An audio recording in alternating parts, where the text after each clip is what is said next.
ao revogar leis, assim, para revogar leis, você tem que aprovar uma nova lei revogando as outras, meu né? Deus. Então, de certa forma, o sistema é criado de forma que você sempre muda elas ou revoga, criando mais. Então, não tem como reduzir o número de leis vigentes, né? E De repente, uma reforma do tipo assim, não, galera, tem lei demais sobre isso daqui, vamos ter que tirar isso daqui e tal, vamos simplificar. Deve ter projetos de lei que você pega um apanhado de leis e você torna uma lei mais simplificada, né? E eu acho que isso deveria acontecer mais vezes, inclusive. sim, volta e meia aparece algum projeto de código. Então, e geralmente os códigos, eles buscam fazer isso, né? Eles juntarem dezenas, às vezes centenas de leis que tratam do mesmo assunto de forma espalhada para colocar numa só legislação. Acho que faz muito sentido, mas eu não saberia dizer se faz sentido para tudo, porque eu não conheço todos os temas. Entendi. Me fala uma coisa. Qual que é o papel de um parlamentar? Além da questão de propor leis, de julgar leis, julgar, sim, no sentido de propor, analisar e aprovar ou não. Qual que você acha que são os outros papéis importantes assim, parlamentar? Fiscalizar. Fiscalizar principalmente o trabalho do Poder Executivo. Assim. Inclusive, isso está na Constituição, mas isso nem sempre é feito, né? O Senado, ele faz isso um pouco mais, às vezes, do que a Câmara, na minha opinião pessoal, porque as comissões que eu já acompanhei no Senado Federal, elas tinham um momento específico do ano em que elas escolhiam uma grande política pública daquela área. Então, por exemplo, a Comissão de Educação. Eu acompanhei o período em que eles avaliaram o Ciência Sem Fronteiras e depois o Pronatec. Então, eles gastam meses, então, continuam votando as proposições e tal, mas tem alguns parlamentares comprometidos em fiscalizar as ações do Executivo e estudar, com a ajuda dos consultores lá da Casa, do Senado Federal, para ver se faz sentido essa política pública. Ela foi criada com qual objetivo? Ela está alcançando esses objetivos ou não? É uma coisa que você tem que avaliar, né? Você Sim. acha que o Senado ele tem mais atuação nisso? E talvez por ser menos senadores, você acha que é mais fácil? Porque eu imagino que existe muito mais rixa dentro da Câmara, da Câmara dos Deputados. Mas na Câmara dos Senadores, você acha que é mais fácil esse tipo de trabalho ou não?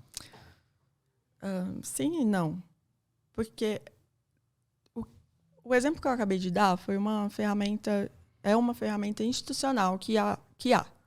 Mas, ao mesmo tempo, os senadores eles passam mais tempo ali. Então, há mais incentivos no sistema para, aos poucos, eles ficarem mais pró-governo e evitarem fazer críticas ao governo, suavizarem, né, na hora de avaliar a política e tal. Eles têm mais incentivos para isso, porque eles ficarão mais tempo ali. Eles precisarão entregar mais coisas para os seus estados. Serão cobrados por isso pelos habitantes dos estados. Então, acabam que eles tendem, aos poucos, a diminuir aí a oposição, pelo menos na prática, se não no discurso. Enquanto que na Câmara, embora institucionalmente só tem uma comissão, né, de fiscalização financeira e controle, mas eu acredito que é mais político ali, é mais discurso, assim. E, enquanto que, às vezes, os parlamentares se unem porque conseguiram, por exemplo, nesse último mandato que está acabando, criaram a comissão externa de fiscalização dos trabalhos do Ministério da Educação. Criaram, acho que ou em 2019, 2020, funcionou por vários anos. Assim. Parte desse período eu até trabalhei com eles através do deputado Thiago Mitrô, né? Teve resultado? Você acredita? Depende. Ou não foi? Não Depende foi qual foi o objetivo dessa comissão, por exemplo? O que eles queriam averiguar? Iniciou com averiguar o trabalho do MEC perante a Covid-19. Então, como que eles estavam lidando aí com a continuidade da educação nesse período. Mas depois isso se ampliou, né? Passou a ser uma fiscalização contínua. E aí eu acho que isso faz mais sentido. Acho que faria sentido se a Câmara fizesse isso com a maior parte dos ministérios de forma contínua.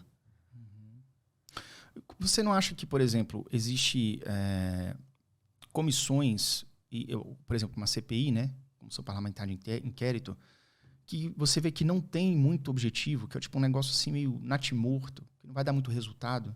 Porque o que você falou faz sentido.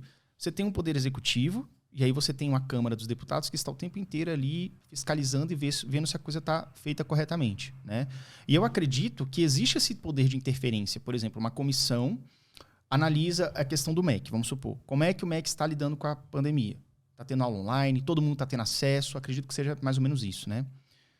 E se eles verificarem alguma coisa assim, está em inconformidade, o MEC tinha dinheiro, mas não repassou para as escolas o suficiente para poder dar acesso aos estudantes, entende? Então, e a partir disso, dessa apuração, tomar uma medida. Qual a medida que você acredita que essas comissões podem tomar? Do tipo assim, não, Poder Executivo, para de fazer o que você está fazendo e faz dessa outra forma. Como é que é essa ingerência? Você poderia explicar? Bom, pela frente, nós conseguimos... Nós, tipo, orientamos o presidente da frente, o professor Israel, a entrar no judiciário, no STF. Então, pelo partido que ele fazia parte, ele entrou em várias ações para conseguir algo em relação a isso. Porque chega um ponto que, beleza, o Legislativo fiscalizou, ele já mandou para o MEC as sugestões de como o MEC deveria atuar, mas o MEC continua ignorando. E agora? Aí fomos via judicial. Assim. Então, na verdade, é um poder de apuração, mas não tem um poder de execução. Digamos assim, uma vez que foi apurada alguma coisa, aí vai para a questão da via judicial. Às vezes judicial, às vezes o próprio TCU. Com o TCU a gente já consegue. E também há uma outra forma, que é muito eficiente, assim, e menos morosa do que o judiciário, que é a imprensa. Como é que funciona isso? Vocês têm contato com a imprensa? Como é que é isso? Temos. Eu não tenho contato sempre com a imprensa, mas temos pessoas da equipe de comunicação que têm contato com a imprensa. Tanto os gabinetes parlamentares também, tem assessores de imprensa. Todo mundo ali entende que se não há um meio institucional de conseguir a atuação do outro ente político, do órgão, muitas vezes nós conseguimos isso através da imprensa. Com a pressão da imprensa, o outro órgão muda suas decisões. Então você acha que a publicidade, ou seja, tornar público uma determinada pauta, é importante para a sua aprovação, para uma questão de pressão? Mas é preciso cuidado, porque às vezes cria-se problemas com isso, né? Tem algum exemplo que te vem à mente? Se não tiver, mas só explica um pouco mais pra gente como é que isso pode funcionar. Tá. Por exemplo, nesse caso, a imprensa ela tinha interesse específico em bater no governo do ex-presidente Jair Bolsonaro. Então, como as pautas elas apontavam falhas na gestão do Ministério da Educação, às vezes irregularidades, né, indícios de corrupção, então havia o interesse da imprensa de divulgar aquilo ali. Então, ganhávamos e estávamos tratando de algo que é questão de irregular ou não, é legal ou ilegal. Mas em outras situações, às vezes, uma pauta ela pode ficar marcada como de determinado parlamentar.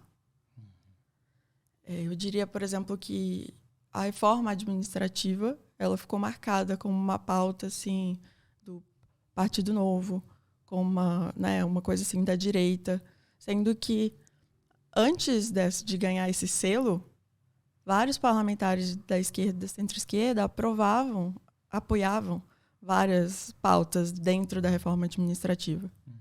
Então, de certa forma, ganhar a atenção da imprensa, mas não da melhor forma, foi um tiro pela culatra aí, porque travou a reforma. Ficou gravado como, essa pauta aqui é desse grupo. Desse grupo neoliberal, Isso. malvadão.